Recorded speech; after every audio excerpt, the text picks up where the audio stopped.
안녕하세요, 선생님들. 벌써 마지막 시간입니다. 이번에는 컴퓨팅 사고력 활용하기 언플러그드 보드게임에 관련된 수업을 진행해 보겠습니다. 오늘 이제 마지막 시간인데요. 컴퓨팅 사고력을 키우기 위해 언플러그드 보드게임을 활용해 보려고 합니다. 이번 시간에 다룰 게임들은 컴퓨터 프로그래밍의 기본 개념을 이해하고 문제 해결 능력을 기르는 도움이 될 거예요. 게임을 통해 주어진 문제를 분석하여 문제 해결을 할 수 있습니다. 이때 가장 효과적인 해결책을 제시해 보도록 할 건데요. 문제를 해결하기 위해 논리적인 순서를 정하고 접근하는 논리적 사고를 향상시킬 수 있을 것이라 합니다. 마지막으로 팀플레이 혹은 개인의 활동에서 최선의 전략을 도출해 보려고 합니다. 어떤 게임들이 있는지 함께 알아보도록 할까요? 수업을 진행하면서 한 번쯤은 다뤄보실 언플러그드 보드 게임들이라고 생각하는데요. 이 게임들은 컴퓨터 프로그래밍의 기본 개념을 이해하고 컴퓨팅 사고력을 기르는 데 도움을 줄 거예요.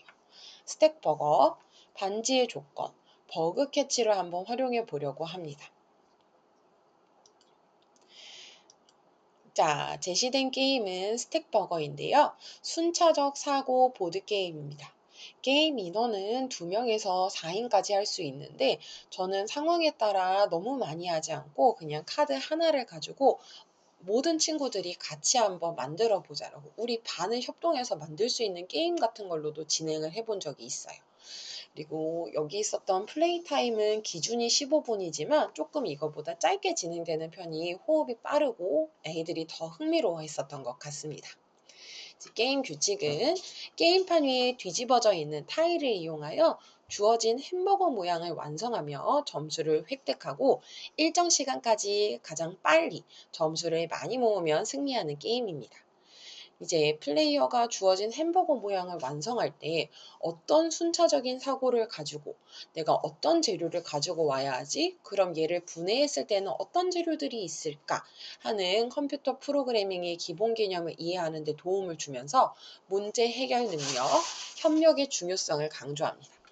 게임판 위에는 다양한 햄버거 재료가 그려진 타일이 뒤집어져 있으며 플레이어는 주어진 시간 안에 올바로 순서로 재료를 쌓아 햄버거를 만들어야 합니다. 자, 스택버거에 사용된 컴퓨팅 사고력은 알고리즘과 자료 수집이 있습니다. 알고리즘과 자료 수집은 컴퓨팅 사고력을 이제 가지고 문제를 해결하기 위해 컴퓨터 과학 개념을 적용하는 능력을 의미하는데요. 우리 특정 문제를 해결하기 위한 단계나 절차, 방법을 의미하는 알고리즘, 자료 수집을 통해서 문제를 이해하고 해결하기 위한 정보를 모으는 과정, 이 두 부분을 통해 효과적인 알고리즘을 설계할 수 있습니다. 자, 우리 스택버거의 게임 방법은 앞서 간단하게 설명을 드렸는데요. 목표한 햄버거 카드를 보고 재료 타일들의 순서, 위치를 잘 기억해서 햄버거 카드를 완성해서 요리사 모자를 획득하는 겁니다. 이제 시간을 정해놓고 진행을 해도 되고 햄버거 카드의 요리사 모자를 빨리 모으면 게임이 종료되는 거라 상황에 따라 너무 많이 달라요. 자, 스택버거 게임 구성물은 재료 타일, 햄버거 재료가 그려진 카드와 햄버거 카드가 있습니다. 재료는 빵, 양상추, 토마토, 치즈, 패티 등 다양한 종류로 구성되어 있습니다. 이제 카드 앞면은 우리 이렇게 버거 내용이 들어가 있는 모습과 요리사 점수의 모습, 햄버거 이름과 완성됐을 때 이제 알고리즘을 조합했을 때의 결과 를 볼 수 있고 카드 뒷면은 이 데이터를 숨겨놔야 하기 때문에 이 그림으로 나와져 있어요. 자, 스택버거 게임 방법은 햄버거 카드를 3장을 먼저 공개를 해주시고요. 이 카드 같은 경우에는 선생님들 할리갈리 해보셨으면 알겠지만 우선 뒤집어져 있어서 어떤 내용이 나오는지 모르잖아요. 그렇게 랜덤하게 조금 배치를 해주시면 훨씬 더 재밌게 할 수 있어요. 그래서 만약에 난이도를 나는 좀 낮춰야 할 것 같다라는 생각이 들면 선생님들께서 미리 요리사 모자를 조금 보고 나는 요 정도를 준비해야지 라고 생각을 해주시면 됩니다. 그리고 똑같은 요리사 모자가 지금 많이 똑같은 버거가 많이 있지는 않으니 만약에 이 내용을 다른 친구들이 골고루 조금 성취감을 갖게 하고 싶다라고 하면 똑같은 걸 복사해서 준비해 주셔도 괜찮아요. 이제 완성된 햄버거를 공개를 하고 아래에서부터 위로 햄버거 빵, 고기, 치즈, 토마토, 양상추, 참깨빵. 나도 햄버거는 햄버거 빵, 고기, 양상추, 햄버거 빵. 다이어트 버거는 양상추, 참깨빵, 치킨, 토마토, 치즈, 양상추. 이런 식으로 아래에서부터 위로 재료를 쌓도록 합니다. 재료의 경우 난이도를 다르게 설정할 수 있는데요. 원래는 14장의 카드를 뒤집어서 섞고 재료 타일을 한 번씩 확인한 뒤 게임을 진행을 하게 됩니다. 여기 있었던 카드를 그냥 한 장씩 뒤집어 가면서 이미지 메모리 게임 같은 버전으로 초급에서는 14장만 사용을 하고 중급에서는 조금 더 많이, 고급에서는 장수를 가장 많이 배치를 해서 활용을 하면 조금 더 난이도 조절하면서 게임을 진행할 수 있습니다. 이제 이렇게 뒤집어 놓은 카드의 재료 타일을 한 번씩 확인을 하고 여기에 고기가 있구나 하고 다시 뒤집어 주시면 돼요. 요런 난이도 조절은 선생님들께서 나는 카드를 뒤집어 놔서는 절대 못할 것 같은데 하면 다 뒤집어 놓고 배치하는 것부터 시작을 연습을 해 주셔도 됩니다. 이런 난이도 조절은 선생님들께서 상황에 따라 융통성 있게 조절을 해 주세요. 자, 이렇게 이제 재료 카드를 보고 완성하려는 햄버거 카드를 지목한 후에 아래부터 뒤집어서 햄버거 빵, 고기, 양상추, 햄버거 빵 순서대로 조립을 해주면 됩니다. 이렇게 조립이 완성되면 재료 카드는 가져가지 않고 여기 왼쪽에 있는 햄버거 카드를 가지고 가면 돼요. 이제 햄버거 카드가 완성된 경우 완성된 햄버거 카드는 내가 갖고 새로운 햄버거 카드를 우리 할리갈리 했었던 것처럼 더미에 있는 카드를 뒤집어 주시면 됩니다. 자, 그럼 이때 성공한 플레이어는 이제 다음 사람한테 턴을 넘기는 게 아니라 다음 햄버거 제작에 바로 도전할 수 있습니다. 재료가 많을수록 지금은 빵과 양상추, 고기의 정보만 우리가 가지고 있지만 토마토와 치즈는 어디 있는지 모르죠. 이런 식으로 우리가 계속 다음 전개를 할 때 뭔가 우선순위를 가지고 있지만 상대방이 어떤 정보를 가지고 있었을까? 우리 배틀쉽 게임 했을 때 어디 있었는지 유추했었던 부분처럼 게임을 전개할 수 있습니다. 자, 햄버거 카드 완성을 만약에 실패했다면 재료 타일을 다 뒤집어 놓고 다음 사람한테 이제 다음 턴을 넘겨주시면 됩니다. 이렇게 가장 빨리 햄버거 카드의 요리사 모자를 10개 이상 모으면 게임이 종료되는 거고, 만약에 나는 이렇게 승패를 좌우했을 때 힘들어하는 친구들이 있어요. 그럴 때에는 하나씩 전부 다 가져갔으면 너는 어떤 버거를 가져갔구나. 오, 이런 거는 어때? 이 버거에 또 뭘 추가하면 좋을까? 하면서 의견을 조금 공유해 주면서 이제 아이들의 마음을 다독이면서 수업을 해 주시면 좋아요. 이렇게 소개를 한 건 기본 게임 방법에 플러스 저의 이제 경험담을 조금 같이 넣어서 설명을 드렸고요. 선생님들이 분해에 대해서 이야기를 나누어 보아야겠다라는 생각이 드셨다면 원래 재료 카드를 하나하나 같이 살펴보면서 색깔로도 구분해 보고 빵의 종류, 야채, 육류 등으로 다양한 규칙에 따라 나눠 보실 수도 있을 거예요. 게임은 언플러그드 코딩을 즐겁게 배우기 위한 도구예요. 이 도구에 갇혀서 다른 부분을 눈 감지 말고 다양하게 활용할 수 있도록 하시면 좋겠습니다. 두 번째 게임은 반지의 조건입니다. 조건문의 개념을 이용한 게임인데요. 오픈된 공간에서 상대방의 점수를 계산하면서 전략을 세우는 게임입니다. 자, 반지의 조건에 적용된 컴퓨팅 사고력은 이렇게 자료 수집, 분석, 표현, 분해, 추상화, 알고리즘, 절차가 있는데요. 저희가 여기서 살펴볼 거는 약간 우리가 자료 분석을 하고 친구들이 점수를 더 많이 획득하지 못하게, 그럼 내가 점수를 더 많이 획득하기 위해선 어떤 알고리즘을 짜야 할까라는 부분을 조금 더 많이 향상시킬 수 있는 게임이에요. 이제 게임 목표는 리더 주사위를 굴리는 친구를 이겨서 보석을 획득을 하면 좋습니다. 같은 색 보석이 길게 연속될수록 지금 가운데 빨간색 구슬이 하나, 둘, 셋, 넷, 네 개가 있죠.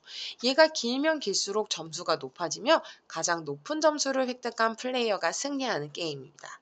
게임 구성물은 다음과 같고 우리 조건보드와 보석이 담긴 주머니를 가운데 두고 지금 보라색인 친구는 보라색 주사위를, 파란색인 친구는 파란색 주사위를 각각의 색과 배경판에 맞는 주사위를 한 명씩 가져가게 됩니다. 이제 게임 방법은 선 플레이어를 정하고 시계 방향으로 돌아간 다음 선 플레이어가 리더 주사위를 가져가서 굴린 후 조건 보드에 올려주시면 이 여기 나온 숫자를 기준으로 이 조건보다 크거나 작다면 내가 구슬을 몇 개 획득을 할 수 있을까라는 부분에 맞춰서 우리 보석을 획득해 나가는 게임입니다. 이제 선 플레이어가 주사위를 돌렸으면 나머지 플레이어는 자신의 위치, 자신의 주사위를 굴려서 나온 숫자를 확인하고 해당 위치에 주사위를 올려놓습니다. 이제 상황에 따라서 보석을 2개 가져갈 수도 있고 하나를 가져갈 수도 있고 못 가져갈 수도 있는데 이 가져간 보석을 내가 원하는 곳에 끼워 넣어서 같은 색 보석이 많이 이어질 수 있도록 배치를 해주시는 게임입니다. 조건보드는 굉장히 간단해요. 개인 주사위에 해당하는 조건이 어떻게 되어 있는가, 리더 주사위가 어떻게 되어 있는가, 그때그때마다 수치가 바뀌는 우리 랜덤 값을 사용하고 있기 때문에 고정적이 아니라 패턴은 고정이 되어 있지만 결과가 항상 달라질 수 있어요.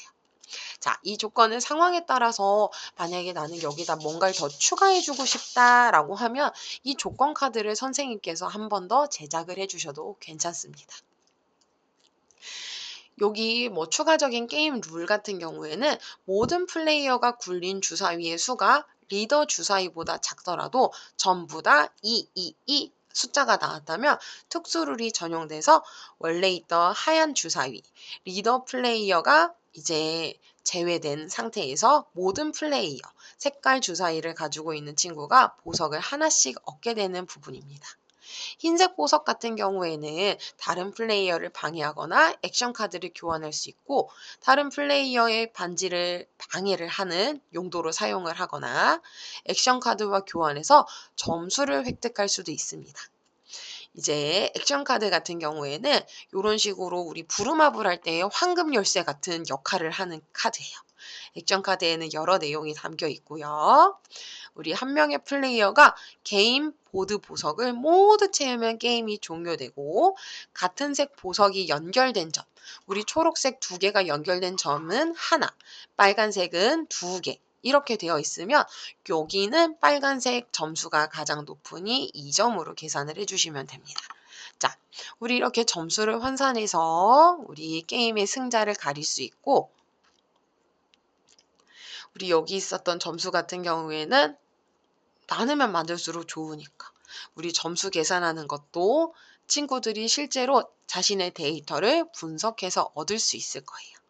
자, 만약 동점이 생겼다면 흰색 보석을 빈 공간으로 계산하고 빈 공간이 많은 플레이어, 조금 더 체계적으로 자료를 저장을 해둔 거기 때문에 이 부분이 승자가 되고 빈 공간이 같을 경우에는 흰색 보석이 많은 플레이어, 상대방의 방해가 있었음에도 이기는 이제 열심히 노력하는 모습을 보였기 때문에 이 플레이어가 승리하게 되는 게임입니다. 이런 플레이어는 약간 전략 전술이기 때문에 초등 한 중학년부터 고학년 친구들이 재미있게 할 수 있는 게임이에요. 이제 마지막은 우리 특수화동부터 유아 그리고 다양하게 활용할 수 있는 조건을 이용한 버그 캐치이고 이 역시 조건문을 이용한 게임인데 보다 직관적인 조건을 사용하고 있습니다. 눈으로 보고 자료를 분석해서 추상화를 통해 내가 어떤 정보를 가지고 와야 하는지 확인을 할 수 있어요. 게임 구성물에는 버그 카드와 디버깅 카드, 프로텍트 카드, 서치 스톤이 들어 있습니다. 이제 서치 스톤은 새 교구를 사용하신다면 스티커가 안 붙어 있으니 눈은 눈끼리, 색은 색끼리, 날개는 날개끼리 붙여서 정리를 진행해 주셔야 합니다. 게임 방법은 버그 카드 12장을 깔아놓고 남은 카드는 뒤집어서 주세요. 그리고 프로텍트 카드와 디버깅 카드는 플레이어들이 한 개씩 가지고 갑니다. 플레이어가 4명이라면 4개만 사용하면 되시겠죠? 자, 이제 서치 스톤을 굴려서 버그를 캐치할 수 있는 조건을 찾아볼 건데요. 원래 규칙은 서치 스톤을 던져서 나온 세 가지 조건에 모두 해당되지 않는 버그를 찾아서 자신의 디버깅 카드를 찾은 버그 카드 위에 올려 캐치합니다. 날개가 지금은 없는 서치 스톤이 나왔는데 그럼 날개가 있고, 눈이 3개가 나왔을 때는 눈이 1개고, 노란색이 나왔을 때는 파랗거나 붉은 조건에 해당하는 벌레를 가지고 가면 되겠죠. 이런 버그가 많기 때문에 한 번에 여러 장의 카드를 모든 아이들이 가져갈 수 있을 거고, 만약에 이 조건을 바꿔서 나는 날개가 없고 눈이 3개고 노란색 벌레만 가져갈 수 있어 라고 하면 그때는 카드를 한 장씩밖에 가져갈 수 없고, 이제 점점점 정보가 줄어들기 때문에 경쟁률이 치열해집니다. 자, 이런 조건에 맞는 버그 카드를 플레이어가 가져간 경우에는 다른 플레이어가 빼앗아 올 수도 있어요. 하지만 캐치당하기 전에 내 카드를 지켜야겠다. 프로텍트 카드를 사용하면 버그 카드를 지킬 수도 있습니다. 이렇게 조건에 맞는 5장의 벌레 카드를 모두 모았다면 게임이 종료되는 간단한 게임입니다. 확장 규칙을 선생님들 나름의 룰을 적용해 만들어 주셔서 선생님이 제시하는 벌레 찾기, 혹은 해당하는 규칙을 모두 가지고 있는 벌레 찾기, 날개가 있는 벌레를 찾기, 한 가지의 조건만 주어 주셔도 괜찮겠죠. 다양한 방법으로 이용할 수 있는 게임입니다. 자, 이렇게 우리 8차시 언플러그드 코딩에 관해서 한번 다루어 보았는데요. 선생님들께서 진행할 과제 부분이 하나 남아 있어서 안내를 드리도록 하겠습니다. 과제물은 다음과 같습니다. 저희가 8차시 수업을 진행하며 다루었던 7교놀이, 프랙탈 카드, 패턴 인식, 길찾기 놀이 등 선생님들께서 실제 수업에 적용할 수 있는 활동지, 수업에 배우지 않았었던 자료들도 나는 이 부분을 활용할 수 있을 것 같은데 상황에 맞는 아이디어를 추가해서 우리 수업 강의 계획서를 한번 구성해 볼 예정입니다. 자, 언플러그드 활동을 소프트웨어 교육에 적용할 때에는 이 점에 유의해서 작성해 주시면 좋아요. 활동이 놀이로만 끝나지 않게끔 선생님들께서 활동의 목표를 확실하게 한번 다잡아 주시고, 수업 정리할 때 이 부분은 어떤 컴퓨터 과학, 어떤 컴퓨팅 사고력과 연계되어 있는지 이야기를 한번 해주세요. 이제 언플러그드 활동이 끝나고 나면은 이 부분을 일상생활의 문제로도 연결할 수 있는 사고의 확장까지 넣어주시면 더욱 좋습니다. 이제 실생활의 문제를 이런 비슷한 게임을 어떤 실생활에 적용할 수 있을까 하면서 반드시 생각을 마무리해 볼 수 있는 친구들이 될 수 있도록 강의 계획서를 작성해 볼 거예요. 자, 지금 강의 계획서 양식을 제가 한번 올려드렸는데 선생님들 과제 양식은 다음과 같습니다. 이렇게 강사 선생님 성함을 적어주시고요. 학습 목표는 선생님들께서 내 수업에서 어떤 부분을 가져갔으면 좋겠어 라는 부분을 적어주시면 되고, 우리 학습 주제는 알고리즘, 분해, 추상화, 다양한 내용을 선생님들께서 다루어 주시고, 수업 내용은 내가 이 언플러그드 활동을 어떻게 할 것인지 진행해 주시면 됩니다. 준비물도 정확하게 적어 주시면 좋겠죠. 이렇게 간단하게 이제 내용물을 꾸려서 제출해 주시면 됩니다. 선생님들께서 긴 시간 동안 굉장히 많이 고생하셨던 것 같은데 선생님들 이 부분 참고해서 과제물까지 완벽하게 마무리해서 멋진 강사 선생님들이 되셨으면 좋겠습니다.